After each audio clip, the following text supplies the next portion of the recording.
Hello and welcome back to Talk About Strange in our second episode of On This Day in History, where I'll talk about random events that happen on a particular day in history that we don't really hear much about.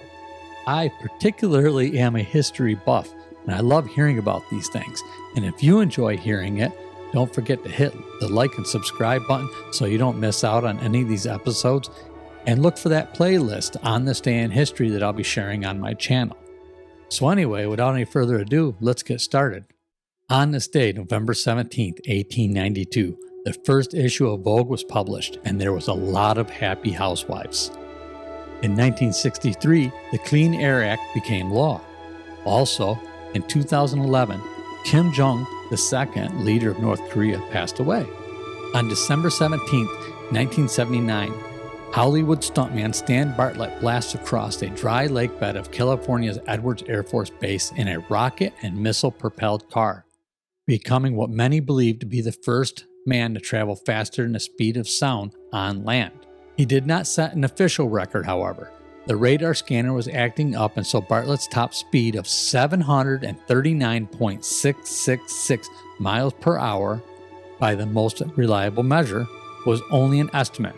Also, he only drove his rocket car across the lake bed once, not twice as the official record guidelines required.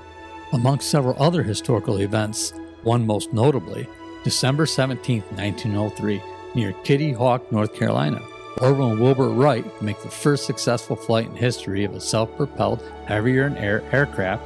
On December 17, 1903, Orville piloted the gasoline-powered, propel-driven biplane, which stayed aloft for 12 seconds and covered 120 feet on its inaugural flight.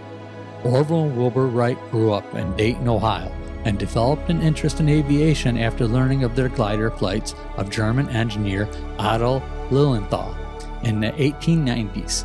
Unlike their older brothers, Orville and Wilbur did not attend college, but they possessed extraordinary technical ability and sophisticated approach to solving problems in mechanical design. They built printing presses and in 1892 opened a bicycle sales and engineering shop. Soon they were building their own bicycles, and this experience, combined with the profits of their various businesses, allowed them to pursue actively their dream of building the world's first airplane. After exhaustively researching other engineers' efforts to build a heavier-than-air controlled aircraft, the Wright brothers wrote to the U.S. Weather Bureau, inquiring about a suitable place to conduct tests. They settled in Kitty Hawk, an isolated village in North Carolina's Outer Banks, which offered steady winds and sand dunes from which to glide and land softly. Their first glider tested in 1900 performed poorly, but a new design tested in 1901 was more successful. Later that year, they built a wind tunnel where they tested nearly 200 wing aircraft frames of different shapes and designs. Their brothers' systematic experiments paid off. They flew hundreds of successful flights in their 1902 glider at Kill Devil's Hill near Kitty Hawk. Their biplane glider featured a steering system based on a movable rubber parts that solved the problem and controlled flight. They were now ready for powered flight.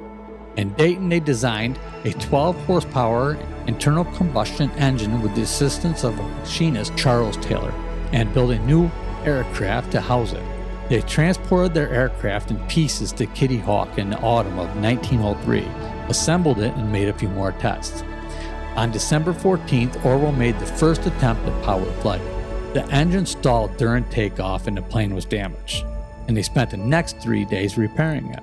Then at 10:35 a.m. on December 17th, in front of the 5 witnesses, the aircraft ran down the monorail track and into the air, staying aloft for 12 seconds and flying 120 feet.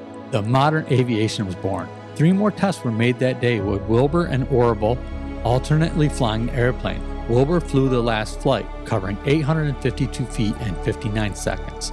During the next few years, the Wright brothers further developed their airplanes but kept a low profile about their success in order to secure patents and contracts for their flying machines.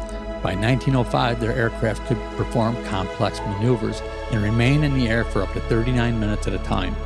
In 1908, they traveled to France and made their first public flights, arousing widespread public excitement. In 1909, the U.S. Army Signal Corps purchased a specially constructed plane, and the Wright brothers found the right company to build and market their aircraft. Wilbur Wright died of typhoid fever in 1912, Orville lived until 1948. The historic Wright brothers aircraft of 1903 is on permanent display at the National Air and Space Museum in Washington, D.C. And that concludes our On This Day in History. Thank you for joining me. I hope you'll tune in for the next one. Please, if you did enjoy this, don't forget to hit like and subscribe and follow that playlist. See you again real soon.